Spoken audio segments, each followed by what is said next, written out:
ಹಗರಿಬೊಮ್ಮನಹಳ್ಳಿ ತಾಲೂಕಿನ ನೆಹರು ನಗರದ ಬೊಮ್ಮನಹಳ್ಳಿ ಕಾರ್ಯಕ್ಷೇತ್ರದಲ್ಲಿ 2025-26ನೇ ಸಾಲಿನಲ್ಲಿ ಒಲಿಂಪಿಯಾಡ್ 6.0 ಕೇಂದ್ರ ಸರ್ಕಾರದ ಸಹಭಾಗಿತ್ವದಲ್ಲಿ ನಡೆದ ಪರೀಕ್ಷೆಯಲ್ಲಿ ಆಲಿಯಾ ಬೇಗಂ ಎಂಬ ವಿದ್ಯಾರ್ಥಿ ವಿಜ್ಞಾನ ವಿಷಯದಲ್ಲಿ ಇಡೀ ಭಾರತ ದೇಶಕ್ಕೆ ಪ್ರಥಮ ಸ್ಥಾನ ಪಡೆದಿದ್ದಾರೆ.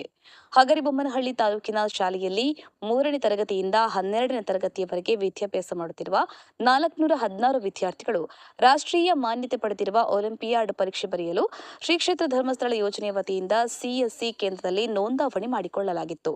ಜನವರಿ ತಿಂಗಳ ಅಂತ್ಯದಲ್ಲಿ ಅಂತಿಮ ಪರೀಕ್ಷೆ ನಡೆದಿತ್ತು. ಇದೇ ಪರೀಕ್ಷೆಯಲ್ಲಿ ಬಾಲಿಯಹುಣಸಿ ಗ್ರಾಮದ ನಿವಾಸಿಯಾದ 3ನೇ ತರಗತಿಯ ಡಿ ಪ್ರಥಮ್ ಇಂಗ್ಲಿಷ್ ವಿಷಯದಲ್ಲಿ 2ನೇ ಸ್ಥಾನ ಪಡೆದಿದ್ದು, ಇವರಿಗೆ ಪ್ರಮಾಣ ಪತ್ರವನ್ನು ನೀಡಲಾಗಿದೆ. ಈ ಸಂದರ್ಭದಲ್ಲಿ ಮಾತನಾಡಿದ ವಿಜಯನಗರ ಜಿಲ್ಲೆಯ ಜಿಲ್ಲಾ ನಿರ್ದೇಶಕರಾದ ಸತೀಶ್ ಶೆಟ್ಟಿಯವರು, ಶ್ರೀ ಕ್ಷೇತ್ರ ಧರ್ಮಸ್ಥಳ ಯೋಜನೆ ಅನೇಕ ಸೇವೆಗಳನ್ನು ಮಾಡುತ್ತಾ ಬಂದಿದೆ. ಅದಕ್ಕೆ ಕಾರಣ ಡಾಕ್ಟರ್ ಡಿ ವೀರೇಂದ್ರ ಹೆಗ್ಗಡೆ ಮತ್ತು ಮಾತೃಶ್ರೀ ಹೇಮಾವತಿ ಹೆಗ್ಗಡೆಯವರ ದೂರದೃಷ್ಟಿಯಂತಹ ಯೋಜನೆಗಳು ಎಂದರು. ಈ ಸಂದರ್ಭದಲ್ಲಿ ತಾಲೂಕು ಯೋಜನಾಧಿಕಾರಿಗಳಾದ ಶ್ರೀಮತಿ ವಾಣಿ ಎಂಎಂ, ಜ್ಞಾನಗಂಗಾ ಶಾಲೆಯ ಶಿಕ್ಷಕರಾದ ವೀರೇಶ್, ಭಾಷಾ ಬಿ, ವಲಯ ಮೇಲ್ವಿಚಾರಕರಾದ ಮಂಜುನಾಥ, ತಾಲೂಕು ನೋಡೆಲ್ ಅಧಿಕಾರಿ ಶಿವರಾಜ್, ಒಕ್ಕೂಟದ ಅಧ್ಯಕ್ಷರು, ಸ್ಥಳೀಯ ಸೇವಾ ಪ್ರತಿನಿಧಿ, ಸಿಎಸ್ಸಿ ಸೇವಾದಾರರು, ಸಂಘದ ಸದಸ್ಯರು, ಪ್ರಮಾಣ ಪತ್ರ ಪಡೆಯುವ ವಿದ್ಯಾರ್ಥಿಗಳು ಉಪಸ್ಥಿತರಿದ್ದರು. ಮ್ಯಾಗೇರಿ ಸಂತೋಷ್, ಹಗರಿಬೊಮ್ಮನಹಳ್ಳಿ. ಜೈ ಭೀಮ್ ನ್ಯೂಸ್ 24x7. ಇದು ಬಹುಜನರ ನ್ಯಾಯಕ್ಕಾಗಿ. ಹಸ್ತಾಂತರ ಮಾಡಿ ಬಂದದ್ದು.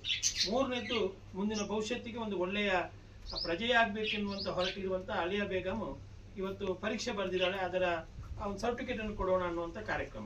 ಹಾಗಾಗಿ ಧರ್ಮಸ್ಥಳ ಸಂಸ್ಥೆ ಅನ್ನುವಂಥದ್ದು ನಮ್ಮ ಊರಿಗೆ ಸಾಲ ಸೌಲಭ್ಯ ಕೊಡ್ಲಿಕ್ಕೋಸ್ಕರ ಬಂದಿರುವಂತ ಸಂಸ್ಥೆ ಅಲ್ಲ. ಪ್ರತಿಯೊಂದು ಮನುಷ್ಯನ ಕುಟುಂಬದ ಸರ್ವತೋಮುಖ ಅಭಿವೃದ್ಧಿ, ಕಷ್ಟದಲ್ಲಿರುವವರಿಗೆ ಸಹಕಾರ ಮತ್ತು ಮಾರ್ಗದರ್ಶನ ಕೊಡುವಂತ ಕಾರ್ಯಕ್ರಮವೇ ಧರ್ಮಸ್ಥಳದ ಪೂಜ್ಯ ವೀರೇಂದ್ರ ಹೆಗ್ಗಡೆ ಅವರ ಕಾರ್ಯಕ್ರಮ. ಹಾಗಾಗಿ ನಾವು ಯಾರು ಕೂಡ ಸಾಲಕ್ಕೋಸ್ಕರ ಸಂಘ ಅಂತ ಹೇಳುವಂಥದ್ದನ್ನು ಭಾವಿಸ್ಕೊಳ್ಬಾರ್ದು. ಸಾಲ ಅನ್ನುವಂಥದ್ದು ನಮ್ಮ ಜೀವನದ ದಿನನಿತ್ಯ ಬೇಕಾದಂತ ಒಂದು ಹಣಕಾಸಿನ ವ್ಯವಸ್ಥೆಗೆ ಬೇಕಾಗಿರುವಂತ ವ್ಯವಸ್ಥೆ ಮಾತ್ರ.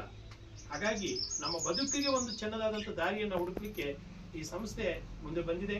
ಹಾಗಾಗಿ ನಮ್ಮ ಆಲಿಯಾ ಬೇಗಂ ಅನ್ನುವಂಥ ಹುಡುಗಿ ಇವತ್ತು ಬಹಳ ಉತ್ತಮ ಜ್ಞಾನವಂತಳಿದ್ದಾಳೆ. ಅವಳು ತಿಳುವಳಿಕೆ ಇದೆ, ಅವಳಲ್ಲಿ ಆಸಕ್ತಿ ಇದೆ. ಅವಳ ಎಜುಕೇಶನ್ ಅನ್ನು ನಾವು ಅಲ್ಲಿಗೆ ನಿಲ್ಲಿಸಬಾರ್ದು. ಇವತ್ತು ಹಿಂದೆಲ್ಲ ಏನ್ ಮಾಡ್ತಿದ್ರಂತೆ, ಹೆಣ್ಮಗಳು ಅಂತ ಹೇಳಿದ್ರೆ 7th ಹೋದ್ರೆ ಸಾಕು, ಕಳಿಸುವುದೇ ಇಲ್ಲ, ಮನೆ ಬಿಟ್ಟು ಹೋಗ್ಬಾರ್ದು. ಆದ್ರೆ ಅವಳಿಗೊಂದು ಪ್ರಾಯಕ್ಕೆ ಬಂದಳು ಅಂತ ಹೇಳಿದ್ರೆ ಮತ್ತೆ ಅವಳು ಹೋಗ್ಬಾರ್ದು, ಮನೆಯಿಂದ ಹೊರಗೆ ಹೋಗ್ಬಾರ್ದು ಅನ್ನುವಂಥ ಸಂಪ್ರದಾಯ ಇತ್ತು.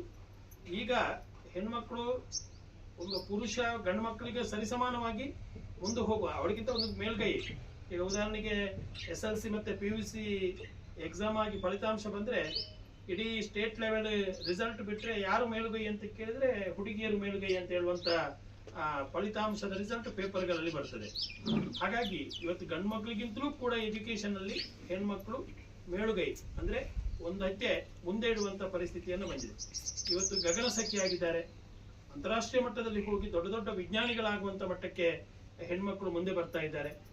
ನಾನು ಮೊನ್ನೆ ನಮ್ಮ ಮಂಗಳೂರಲ್ಲಿ ಕಲಿತಂತ ಒಬ್ಳು ಹುಡುಗಿ ಔಟ್ ಆಫ್ ಕಂಟ್ರಿಗೆ ಹೋಗಿ ವರ್ಷಕ್ಕೆ 82 ಲಕ್ಷ ರೂಪಾಯಿ ಸಂಪಾದನೆ ಮಾಡುವಂತ ಒಬ್ಬ ಇಂಜಿನಿಯರ್ ಆಗಿ ಮೇಲೆ ಬಂದಿದ್ದಾಳೆ. ಅಂದ್ರೆ ಅವಳು ಹುಡುಗಿ, ಅವಳು ತಂದೆ ತಾಯಿ ಕಷ್ಟಪಟ್ಟು ಸಾಲ ಮೂಲ ಮಾಡಿ ಖರ್ಚಿ ಮಾಡಿ ಒಂದು ವರ್ಷಕ್ಕೆ ಅವಳಿಗೆ ಒಂದು 5 ಲಕ್ಷ ರೂಪಾಯಿ ಫೀಸ್ ಕಟ್ಟಿ 4 ವರ್ಷಕ್ಕೆ 20 ಲಕ್ಷ ರೂಪಾಯಿ ಖರ್ಚು ಮಾಡಿದ್ರೆ, ಆದ್ರೆ ಆ ಹುಡುಗಿ ಆ 4 ವರ್ಷದಲ್ಲಿ ಇಂಜಿನಿಯರ್ ಕಲಿತು ಒಂದೇ ವರ್ಷದಲ್ಲಿ 82 ಲಕ್ಷ ರೂಪಾಯಿ ಸಂಪಾದನೆಯನ್ನು ಮಾಡುವಂತ ಮಟ್ಟಕ್ಕೆ ಅವಳ ತಂದೆ ತಾಯಿಗೆ ದೊಡ್ಡ ಕೀರ್ತಿಯನ್ನು ಕೊಡುವಂತ ಕೆಲಸ ಆ ಹುಡುಗಿ ಮಾಡಿದ್ದಾಳೆ. ಹಾಗೆ ನಮ್ಮ ತಂದೆ ತಾಯಿಯವರ ಆಶೆ ಏನಂತ ಹೇಳಿದ್ರೆ, ಆ ಮಕ್ಕಳು ಬೆಳಿಬೇಕು, ಮಕ್ಕಳಿಗೆ ಒಳ್ಳೆ ಅವಕಾಶ ಕೊಡಬೇಕು, ಪ್ರೋತ್ಸಾಹಿಸಬೇಕು. ಈಗ ನಮ್ಮ CSC ಕೇಂದ್ರದ ಯಾರೋ ನಮ್ಮವ್ರು ಬಂದು ನೀನು ಒಲಿಂಪಿಯಾಡ್ ಎಕ್ಸಾಮ್ ಬರಿಯಾ, ನೀನು 200 ರೂಪಾಯಿ ಕಟ್ಟು ಅಂತ ಹೇಳಿದಾಗೆ, ಧರ್ಮಕ್ಕೆ ಯಾಕೆ 200 ರೂಪಾಯಿ ಕೊಡ್ಬೇಕು, ನೀನು ಸುಮ್ಮನೆ ಕೂರ್ಬೇಕಂತ ಹೇಳಿದ್ರೆ, ಆ ಮಗಳಿಗೆ ಹೇಳಿದ್ರೆ ಅವಳು ಎಕ್ಸಾಮ್ ಬರೀತಿರ್ಲಿಲ್ಲ, ಅವಳು ಕೇಂದ್ರ ಸರ್ಕಾರದಲ್ಲಿ ಅವಳ ಸರ್ಟಿಫಿಕೇಟ್ ಬರ್ತಿರ್ಲಿಲ್ಲ. ಅದರ ಜೊತೆಗೆ ಅವಳಿಗೆ 30,000 ರೂಪಾಯಿ ಸ್ಕಾಲರ್ಶಿಪ್ ಸರ್ಕಾರ ಅವಳಿಗೆ ಕೊಡ್ತಿರ್ಲಿಲ್ಲ. ನಾವು 10 ಸಲ ಅರ್ಜಿ ಹಾಕಿದ್ರು ಕೂಡ ಅದು ವಾಪಸ್ ಬರ್ತಿತ್ತು. ಅಂತಹ ಸಂದರ್ಭದಲ್ಲಿ ಇವತ್ತು ನಮ್ಮ ಕಾರ್ಯಕರ್ತರಾಗ್ಲಿ ಅಥವಾ ನಿಮ್ಗೆ ತಿಳುವಳಿಕೆ ಇಲ್ಲವರು ನೀನು ಹೋಗಿ ಆ ಎಕ್ಸಾಮ್ ಬರಿ, ಒಂದು ಸಬ್ಜೆಕ್ಟ್ ಮಾಡು ಅಂತ ಹೇಳಿದ ಕಾರಣ ಅವಳು ಇವತ್ತು 100% ಅದಕ್ಕೆ ಕಾನ್ಸಂಟ್ರೇಟ್ ಕೊಟ್ರು, ಗಮನ ಕೊಟ್ಟರು, ಎಕ್ಸಾಮ್ ಅಲ್ಲಿ ಪಾಸ್ ಆದ್ರು. 100% ರಾಷ್ಟ್ರಕ್ಕೆ 1ನೇ ರ್ಯಾಂಕ್ ಬರುವಾಗಿ ಅವಳು ಮಾಡ್ಲಿಕ್ಕೆ ಆಯ್ತು. ಅದು ತಂದೆ ತಾಯಿಯ ಪುಣ್ಯದ ಫಲ ಅಂತ ನಾವು ಹೇಳ್ತೀವಿ.